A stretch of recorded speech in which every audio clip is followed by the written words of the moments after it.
इसमें बड़ी बड़ी गांव में चर्चा चल रही है कि ऐसे होगा वैसा होगा, ज़मीन जाएगी वो होगा, इसके बारे में कुछ बताओ। नमस्कार, बैठो बैठो बैठो बैठो। भैया, आप जो ये चर्चा करते रहते हो कि सरकार बिल लाई है, क्या बिल है, कैसे ज़मीन जा रही है या फसल का क्या हुआ है, तो हमसे भी करते रहते हो, आपसे भी चर्चा करते रहते हो। ये हमारे साथ विजय जी आए हैं। ये विजय जी, जो भी समस्या है ये इनसे मालूम करो। आप लोगों ने सुना होगा भारत सरकार ने एक कानून बनाया जिसमें कॉन्ट्रैक्ट फार्मिंग की बात की गई है। तो आपने जो नए कानून आए उसके बारे में चर्चा सुनी है, उसके बारे में जानकारी थोड़ी बहुत मिली है, लेकिन पूरी क्लैरिटी नहीं, क्लियर नहीं हो पा रहा। बिल्कुल, आज हम उसकी चर्चा करेंगे। आपके जितने सवालों के जवाब हमारे पास हैं वो हम आपको देंगे। कानून बहुत सिंपल है, किसानों के हित में है, बहुत अच्छा कानून भारत सरकार ने बनाया है और पर्पज़ यही है, इसका पूरा जो आधार है कानून का यही है कि किसान की आमदनी कैसे बढ़े, किसान को जो बाज़ार की ज़रूरतें हैं उससे कैसे जोड़ा जाए और किसान की खुशहाली कैसे आए। ये जो किसानों का कॉन्ट्रैक्ट होगा, इस पर कौन कौन साइन करेगा? देखिए, जो कानून बनाया है भारत सरकार ने, उस हिसाब से कोई भी इंसान, कोई भी जो कंपनी है, आम आदमी है, व्यापारी है, एक्सपोर्टर है, प्रोसेसर है, कोई भी आपके साथ कॉन्ट्रैक्ट साइन कर सकता है। अगर वो कॉन्ट्रैक्ट आपकी मनमर्जी के हिसाब से टर्म्स एंड कंडीशंस अगर दोनों पार्टियों को समझ आती हैं तो आप कॉन्ट्रैक्ट कर सकते हैं। ये जो कॉन्ट्रैक्ट होगा, ये बुवाई से पहले होगा या बुवाई के बाद में होगा? देखिए, आपका जो सवाल है कि किसान कब कॉन्ट्रैक्ट साइन करें, आप कोशिश ये करें कि हमेशा फसल लगाने से पहले साइन करें। अपनी टर्म्स एंड कंडीशंस, जो व्यापारी आपके पास आता है उसके साथ बातचीत करें, अपनी टर्म्स एंड कंडीशंस को समझें, उसकी ज़रूरत को समझें। जब समझ आ जाए, जब आप उसकी बात समझ जाएं, वो आपकी बात समझ जाए, तब आप एग्रीमेंट साइन करिए और कोशिश करें कि फसल लगाने से पहले, ताकि उसकी ज़रूरतें आपको पता रहें, आपको ये समझ आ जाए कि वो क्या चाहता है और उसको ये समझ आ जाए कि आप क्या दे सकते हैं। जब तसल्ली हो जाए तब ही आप कॉन्ट्रैक्ट साइन करें। कॉन्ट्रैक्ट साइन करना कोई ज़बरदस्ती नहीं है, कोई मजबूरी नहीं। जो ये समझौता करेंगे इसके कागज़ कौन रखेगा? देखिए, कानून में ये लिखा गया है कि जो दो पार्टियां एग्रीमेंट साइन करती हैं, दोनों को उसके अपनी अपनी कॉपी रखनी चाहिए। ठीक है। कानून में ये भी प्रावधान किया गया है कि एक राज्य सरकारें इलेक्ट्रॉनिक रजिस्ट्री बनाएंगी। जो भी आप कॉन्ट्रैक्ट साइन करेंगे, आप उसकी फ़ोटो, उसकी कॉपी करके आप इलेक्ट्रॉनिकली उसको अपलोड कर सकते हैं, ताकि कल कभी किसी बात को लेके उसकी ज़रूरत पड़े, कोई विवाद हो, कोई और समस्या आए, तो सरकार या अधिकारी वहाँ से उस कॉन्ट्रैक्ट को डाउनलोड करके पढ़ सकते हैं और ये बता सकते हैं कि कॉन्ट्रैक्ट में आप लोगों ने क्या साइन किया था, क्या प्रावधान थे, ताकि विवाद की समस्या जब भी आए तो वो आसानी से निपट जाए। जो हम समझौता कर रहे हैं इसकी शर्तें क्या होंगी और कौन तय करेगा? जो कानून की जो हम प्रावधान है वो ये है कि जो टर्म्स एंड कंडीशंस है ये दो पार्टियां मिलकर तय करेंगी। जैसे आप किसान हैं और एक व्यापारी है जो आपसे कॉन्ट्रैक्ट करना चाहता है, दोनों आप लोग आपस में चर्चा करके टर्म्स एंड कंडीशंस फाइनल करेंगे। कोई किसी पे दबाव नहीं डाल सकता। ठीक है। जब आपकी टर्म्स एंड कंडीशंस आपको समझ आ जाए, जब आपको लगता है हाँ अब बातचीत से बात समझ में आ गई है, तब उस टर्म्स एंड कंडीशंस को आप कागज़ पे लिख लीजिए। वो आपका कॉन्ट्रैक्ट का अधिकार होगा। ठीक है। उसी बेस पे आप उसको साइन करेंगे और वो आपका कॉन्ट्रैक्ट फार्मिंग का कॉन्ट्रैक्ट बन जाएगा। तो दोनों पार्टियां मिलकर तय करेंगी कि टर्म्स एंड कंडीशंस क्या होंगी। ये सौदा है, ऊपर का खर्चा है, बीज है, खाद है, ये कौन देगा? देखिए, बहुत अच्छा सवाल आपने किया कि जो क्या कई बार जो व्यापारी हैं या कंपनियां हैं वो अपनी तरफ से कहती हैं हमारे को खास तरह की फसल उगानी है, उसका बीज आपको शायद बाज़ार में नहीं मिलेगा, मैं उसका जो खास बीज है वो आपको दूंगा, या कोई खास तकनीक की मैं बात आपसे कर रहा हूँ, ग्रीन हाउस की क्रॉप है या किसी और तरह की है या ऑर्गेनिक की क्रॉप है, तो वो मैं आपको बताऊंगा। और जो आपको उसमें जानकारी चाहिए, जो वैज्ञानिक सपोर्ट चाहिए, किसी तरह का खाद बीज चाहिए, वो मैं आपको दूंगा, ताकि आप मेरे हिसाब से उगाएं। और ये मैं कॉन्ट्रैक्ट में लिख दूंगा कि ये चीज़ इतने रुपए की, इतने मूल्य की मैं आपको दे रहा हूँ, और उस हिसाब से आप मुझे चीज़ का पैदावार करके देंगे ताकि जो मैं व्यापार कर सकूं। तो ये जो सर्विसेज हैं, एग्रीकल्चर सर्विसेज, बीज देना, खाद देना या और कोई खास तरह का इनपुट देना, ये सब चीज़ें कॉन्ट्रैक्ट का हिस्सा होंगी और उसमें लिखनी पड़ेंगी कि कौन सी चीज़ दी गई और उसकी कीमत क्या थी। ये जो कॉन्ट्रैक्ट होगा ये कितने दिनों का होगा? जो आपका सवाल है कि कॉन्ट्रैक्ट कितने समय का होगा, कानून के हिसाब से कम एक फसल का। ठीक है। आप इस कानून के कॉन्ट्रैक्ट को आप 5 साल तक ले जा सकते हैं, लेकिन कुछ फसलें ऐसी हैं, जैसे फल वाली फसलें हैं, जैसे आम की मैं आपसे बात कर रहा हूँ कि आम की फसल आएगी 3-4 साल बाद, लेकिन वो चलेगी 15, 20, 30 साल तक। अगर आप चाहें और किसान चाहे तो दोनों पार्टियां मिलकर लंबे समय तक की फसल का कॉन्ट्रैक्ट कर सकते हैं, लेकिन ये निर्भर करेगा दोनों पार्टियों के ऊपर। ठीक है, जो समझौता होगा ज़मीन का होगा या फसल का होगा? इस कानून में जो किसान की सबसे बड़ी चिंता होती है कि अगर मैं कॉन्ट्रैक्ट तो साइन कर रहा हूं, मेरी ज़मीन का क्या होगा। कानून में बहुत साफ लिखा है कि ज़मीन का मालिकाना हक हमेशा किसान का रहेगा, इसको कोई नहीं छेड़ सकता। तो आप जो कॉन्ट्रैक्ट कर रहे हो, फसल का कॉन्ट्रैक्ट कर रहे हो, ज़मीन का नहीं कर रहे हो। ठीक है ना, वो ज़मीन कॉन्ट्रैक्ट का हिस्सा है, और अगर कभी कोई किसी तरह का विवाद होता है और वसूली की बात आती है, तब भी आपकी ज़मीन को कोई नहीं छू सकता। बहुत क्लियर इस कानून में लिखा हुआ है कि किसान की ज़मीन को कोई नहीं छू सकता। इस बात को आप हमेशा ध्यान रखें। ये कॉन्ट्रैक्ट जो हुआ है, इसमें जो कीमत रखी जाएगी, इसे कौन रखेगा? देखिए, आपका सवाल बहुत अच्छा है कि अल्टीमेटली जब हम कॉन्ट्रैक्ट कर रहे हैं तो इसमें जो कीमत है, फसल की दाम कौन लगाएगा। तो इसमें 2 तरह के प्रावधान हैं। एक तो ये है कि जब आप किसी तरह का कॉन्ट्रैक्ट करते हैं, व्यापारी और किसान मिलकर ये तय करें कि फसल का दाम क्या होगा। आपके पास अपना अनुभव है, व्यापारी के पास अपना अनुभव है। अनुभव के आधार पे आप कह सकते हैं कि नहीं, ये दाम कम है, आप ज़्यादा लें। और अगर व्यापारी कहता है कि नहीं, मैं आपको अगर आप खास चीज़ मेरे लिए बना के देते हो तो मैं आपको और भी ज़्यादा दाम दे सकता हूँ। तो पहली बात तो ये है कि दोनों व्यापारी और किसान मिलकर ये तय करेंगे कि फसल का दाम क्या होगा। अगर मान लीजिए बाजार में एक ऐसी स्थिति आती है कि जब बहुत ज़्यादा प्रॉफिट हो रहा है किसी फसल में, उस समय प्रावधान ये भी किया गया है कानून में कि व्यापारी और किसान ये तय कर सकते हैं कि अगर मुनाफा जो मैंने सोचा था अगर उससे ज़्यादा हो रहा है तो उसमें किसान की भागीदारी की जाए, ताकि किसान को हमेशा प्रोत्साहन मिलता रहे कि मैं अगर जिस व्यापारी के साथ काम कर रहा हूँ, अगर उसको मुनाफा होता है तो वो मुझे भी थोड़ा मुनाफा देगा, तो किसान को और फ़ायदा हुआ। और व्यापारी और वो दोनों मिलके काम कर रहे हैं तो दोनों का फ़ायदा होगा। तो आपस में ही आप लोग तय करेंगे कि फसल का दाम क्या होगा। एक और जो किसान भाई कर सकते हैं कि आपके आसपास जो मंडी है, APMC जिसको हम बोलते हैं, मंडी समिति, वहाँ जो दाम चल रहा है आप उसको भी रेफरेंस ले सकते हैं कि जो भी मंडी समिति का रेट चल रहा होगा, मैं उस पर आपसे 2%, 5%, 15%, 50% जो भी ज़्यादा हो सकता है, वापस आप आपस में समझौता कर सकते हैं कि हम APMC के रेट को तो आधार बना लेंगे, उसके ऊपर आपको मुझे इतना देना पड़ेगा। तो ये दोबारा वही बात आती है कि आप और व्यापारी मिलके तय करेंगे कि रेट क्या होगा। APMC आपका रेफरेंस प्राइस हो सकता है, APMC को आप मार्गदर्शक मान सकते हैं कि किस तरह से प्राइस तय किया जाएगा। ये जो फसल तैयार होगा, इसे लेने कौन आएगा? हम लेके जाएंगे या कोई और आएगा? बहुत अच्छा सवाल आपने किया कि फसल तैयार हो गई, कॉन्ट्रैक्ट मेरा हो गया, अब इस माल का मैं क्या करूं, कौन लेके जाएगा।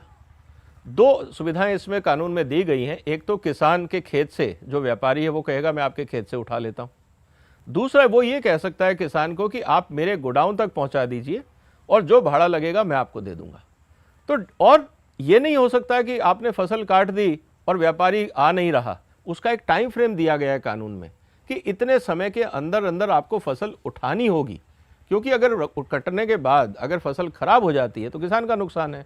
तो किसान के हित को बचाने के लिए कानून में बहुत साफ लिखा गया है कि ये व्यापारी की जिम्मेवारी होगी कि जैसे ही कॉन्ट्रैक्ट की फसल तैयार होती है तो वो फसल उठवाने का इंतज़ाम करे, और अगर किसी कारण से वो नहीं करता है तो किसान को भी अधिकार है कि वो फसल कहीं और बेच दे और अपना जो उसका मुनाफा है या जो भी उससे आमदनी होती है वो किसान की, फिर उसमें कॉन्ट्रैक्ट वाला जो व्यापारी है वो दखलंदाजी नहीं कर सकता क्योंकि उसने टाइम पे फसल नहीं उठाई। जो मेरी फसल है उसकी क्वालिटी कौन चेक करेगा और कहाँ होगी? देखिए, जो कॉन्ट्रैक्ट आपके साथ किया है वो क्वालिटी को लेके वो व्यापारी ने किया है, तो क्वालिटी चेक करने का अधिकार व्यापारी को है, और जो एग्रीमेंट में आपने लिखा है कि किस क्वालिटी का माल चाहिए उस आधार पे ही चेक करेगा। ठीक है, अगर मान लीजिए व्यापारी आपको कहता है कि मैं क्वालिटी चेक करने नहीं आ रहा हूं, आप माल भिजवा दीजिए, तो वो व्यापारी अपने रिस्क पे आपको ये कह रहा है। अगर आपने माल भिजवा दिया और बाद में अगर व्यापारी ये कहता है कि नहीं क्वालिटी ठीक नहीं थी क्वालिटी, तो दिक्कत आपकी नहीं है, व्यापारी की जिम्मेवारी है, क्योंकि आपके कानून के हिसाब से व्यापारी को ये अधिकार है कि सामान लेने से पहले, माल लेने से पहले क्वालिटी चेक करे। अगर वो चेक नहीं करता है और कहता है आप भिजवा दीजिए, तो ये उसका रिस्क है, आपका नहीं है। तो क्वालिटी की जिम्मेवारी व्यापारी की, आपको वही देना है जो व्यापारी ने कॉन्ट्रैक्ट में साइन किया है। जो हिसाब करवा रहे हो, जो समझौता करवा रहे हो, जो पैसा हमें कम मिलेगा। बहुत अच्छा सवाल आपका है। अल्टीमेटली हम यही कहते हैं कि किसान को पैसा कब मिलेगा। कानून ये कहता है कि जो आपने प्रोडक्शन किया, जो आपने माल तैयार किया, व्यापारी उसको तुरंत पैसा दे और अपना माल उठवाए। माल उठाने से पहले पैसा दीजिए, अगर उस समय आपके पास पैसा नहीं है रसीद दीजिए। ये कानून बहुत साफ तरीके से किसानों के हित की रक्षा करता है। जो हमारा समझौता होगा उसमें राज्य सरकार दखलंदाजी तो नहीं देगी कोई, या अन्य कोई? जब आप कॉन्ट्रैक्ट साइन करते हैं, आप और व्यापारी के बीच में कॉन्ट्रैक्ट साइन होता है। अब व्यापारी को भी शायद ये टेंशन हो सकता है कि मैं इतना प्रोडक्शन करवा रहा हूँ एक्सपोर्ट के लिए, प्रोसेसिंग के लिए 5000 टन 2000 टन, तो क्या होगा? क्या राज्य सरकार उस पर कोई प्रतिबंध लगा सकती है? या कोई तीसरा आदमी आपको कह सकता है कि आपने एक कॉन्ट्रैक्ट क्यों साइन किया, व्यापारी के साथ आप साइन नहीं कर सकते? इस तरह की भी गलतफहमियां लोगों में हैं। कानून के हिसाब से बहुत क्लियर ये कहा गया है कि अगर आप कॉन्ट्रैक्ट फार्मिंग कानून, जो भारत सरकार का नया कानून आया है, इसके तहत अगर आप कोई कॉन्ट्रैक्ट साइन करते हैं, इस पर राज्य सरकार या कोई भी डिपार्टमेंट दखलंदाजी नहीं कर सकता। जैसे एक कानून है भंडारण व्यवस्था को लेकर, एसेंशियल कमोडिटी एक्ट, क्या आप उसके अंदर इस पर रिस्ट्रिक्शन लगा सकते हैं? आप उस पर भी नहीं लगा सकते। मतलब एसेंशियल कमोडिटी एक्ट का जो कानून है वो उस सामान पे या उस फसल पे नहीं लगेगा जो कॉन्ट्रैक्ट के माध्यम से पैदा करवाई गई है। तो आप निश्चित होके, अगर आपको रेट अच्छा मिलता है, व्यापारी आपकी अच्छी फसल के दाम देने को तैयार है, आपको तसल्ली है, आप कॉन्ट्रैक्ट करिए और अपनी फसल का सही दाम लीजिए। आपको किसी भी डिपार्टमेंट से, चाहे वो राज्य सरकार का हो या केंद्र सरकार का हो, कोई दखलंदाजी नहीं होगी। अगर किसी बात के ऊपर उससे विवाद हो गया तो उसका कैसे निपटारा होगा? देखिए, आज हम समझौता कर रहे हैं, एक कॉन्ट्रैक्ट कर रहे हैं। कभी कभार ऐसा हो ही जाता है कि मान लीजिए किसी बात को लेके वाद विवाद हो गया, अब क्या किया जाए? लेकिन हम छोटे किसान हैं, हमारी विवाद कितने का होगा? 1 टन का, 2 टन का, 5000 का, 15000 का, 20000 का। लेकिन 20000 रुपये के लिए अगर मुझे कोर्ट के चक्कर काटने पड़े और पता नहीं वकीलों के कितने खर्चे होंगे, तो बेहतर है ना हम आपस में निपटाएं। तो ये प्रावधान इस कानून में किया गया है कि हम सबसे पहले आपसी विचार विमर्श से उसको निपटाएंगे।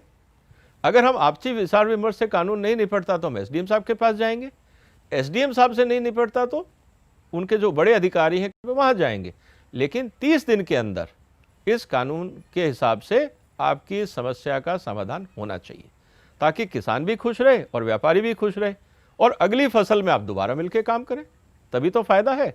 तो इसलिए ये कानून में बहुत साफ लिखा गया है कि जल्दी न्याय और कम खर्चे पे न्याय किसान को कैसे मिले। अभी जितने आप लोगों ने सवाल पूछे, मैंने उसका जवाब दिया। उम्मीद है आपके कुछ और भी सवाल होंगे। मेरा एक निवेदन है आप सबसे कि संसद ने ये कानून पास किया है, ये सबके पास है, आप इंटरनेट से ले सकते हैं, किसी भी अधिकारी से ले सकते हैं। कोशिश करें कि आप एक बार कानून को पढ़ें, क्योंकि हर तरह के लोग हैं समाज में। कोई आपको बहकाएगा, कोई बोलेगा कानून में ऐसे लिखा हुआ है, वैसे लिखा हुआ है, आपको डराएगा, आपको मिसगाइड करेगा, आपको बहकाने की कोशिश करेगा। कृपया उनके बहकावे में ना आए, कानून को खुद पढ़ें। बहुत सिंपल कानून है, छोटा सा कानून है। अगर किसी कारण से हमारा कोई किसान भाई या किसान बहनें नहीं पढ़ पाती हैं तो स्कूल के मास्टर के पास ले जाइए। आपके गांव में जो पढ़ना जानता है उसको बताइए कि हमें बड़ा पढ़ के समझा दो, बता दो। लेकिन कोशिश ये करिए कि खुद पढ़ने की, ताकि आपको सच्चाई पता लगे कि जो सरकार ने कानून बनाया है वो आपके लिए कितना फ़ायदेमंद है। और अगर आप खुद जानकारी नहीं रखेंगे तो कोई भी आदमी आपको बहका सकता है, गलत रास्ता दिखा सकता है। तो मेरा निवेदन है इस देश के सभी किसान भाइयों से, आप लोगों से, कि जानकारी को खुद जानने की कोशिश करें, पढ़ने की कोशिश करें, ताकि कोई आपको बहका ना सके, गलत रास्ता ना दिखा सके। और जो कानून है वो आपके भले के लिए है। तो मुझे लगता है इससे आपका फ़ायदा होगा। आप लोगों ने बुलाया, मेरे को टाइम दिया, सुना, बहुत बहुत धन्यवाद आप सबका। और फिर कभी मुलाकात होगी, किसी चीज़ की ज़रूरत हो, समझने की ज़रूरत हो, मैं अवेलेबल हूँ, आप मेरे से बात कर सकते हैं। धन्यवाद। अभी आपने हमारे किसान भाइयों के साथ एक परिचर्चा सुनी, जिसमें बहुत सारे मुद्दे उन्होंने उठाए भारत के जो कॉन्ट्रैक्ट फार्मिंग के कानून हैं उसके संदर्भ में। उनमें से कुछ खास बातों की चर्चा मैं आपके साथ करूंगा, ताकि आपको इस कानून के फ़ायदे समझ में आए और आप उसका लाभ उठा सकें। कॉन्ट्रैक्ट फार्मिंग एक्ट के हिसाब से कॉन्ट्रैक्ट सिर्फ फसल के लिए किया गया है। इसमें कहीं पे भी ज़मीन का कॉन्ट्रैक्ट नहीं है। ज़मीन का मालिकाना हक हमेशा किसान का ही रहेगा। कॉन्ट्रैक्ट फार्मिंग एक्ट के हिसाब से जो किसान भाई किराए की ज़मीन पे खेती कर रहे हैं वो भी कॉन्ट्रैक्ट कर सकते हैं और उस पर यह निश्चित करना होगा कि कॉन्ट्रैक्ट कितने समय का है। कॉन्ट्रैक्ट फार्मिंग एक्ट के हिसाब से कोई भी किसान के साथ कॉन्ट्रैक्ट कर सकता है, चाहे वो एक्सपोर्टर है, प्रोसेसर है, वेयर हाउस वाला है या कंज्यूमर है। कोई भी किसान के साथ कॉन्ट्रैक्ट कर सकता है। इसमें इस बात का प्रावधान किया गया है। किसान कम से कम एक फसल के लिए कॉन्ट्रैक्ट कर सकते हैं, ज़्यादा से ज़्यादा 5 साल के लिए। और अगर कोई ऐसी फसल है जैसे पेड़ों की फसलें होती हैं जो लंबे समय तक होती हैं, ये किसान की मर्जी पे ही निर्भर करेगा कि वो कॉन्ट्रैक्ट करना चाहता है या नहीं। किसान का पेमेंट किसान को माल उठाने से पहले देना होगा। अगर किसी कारण से व्यापारी उसी समय पेमेंट नहीं करता है तो उसको रसीद देनी होगी और ये लिखना होगा कि कितना पेमेंट बाकी है। कानून के हिसाब से एग्रीमेंट की कॉपी किसान और व्यापारी दोनों के पास रहेगी और साथ ही राज्य सरकार एक इलेक्ट्रॉनिक रजिस्ट्री का प्रावधान करेंगे जिसमें जो भी किसान कॉन्ट्रैक्ट साइन करेगा वो उसमें रखी जाएगी, ताकि अगर कभी विवाद हो तो उस कॉपी को वहां से डाउनलोड करके उस बेस पे विवाद का निपटारा किया जा सकता है। एग्रीकल्चर कॉन्ट्रैक्ट एक्ट के हिसाब से अगर किसी कारण से फसल का नुकसान होता है, डैमेज होती है, तो किसान उसके लिए जिम्मेदार नहीं होगा। कानून में इस बात के लिए कहा गया है कि व्यापारी अपनी फसल का इंश्योरेंस करा सकते हैं ताकि किसान पे इसका बोझ ना पड़े। कॉन्ट्रैक्ट फार्मिंग एक्ट के हिसाब से किसानों को ये सुविधा दी गई है कि अगर कोई विवाद होता है तो वो एसडीएम ऑफिस चले जाएं। एसडीएम साहब किसी भी समझदार आदमी को कहेंगे कि आप इनके विवाद को निपटाइए, 30 दिन में आप बताइए क्या स्थिति है, और ये पूरी प्रक्रिया 30 दिन में पूरी होगी। किसानों को कोर्ट के धक्के खाने से, वकीलों के पीछे चक्कर काटने से बचाने के लिए इस प्रावधान को रखा गया है ताकि न्याय तुरंत, जल्दी और सस्ते में मिल सके। कॉन्ट्रैक्ट एक्ट आपके फायदे के लिए है। इसके प्रावधान हमारे किसान भाइयों की ज़रूरतों को देख के बनाए गए हैं। आप इस कानून को समझें, उसका फ़ायदा उठाएं, लोगों के बहकावे में ना आए, इनके प्रावधानों को समझें और उससे लाभ उठाएं। कॉन्ट्रैक्ट अगर समझ में आए तभी साइन करें, वरना ना करें। बहुत बहुत धन्यवाद।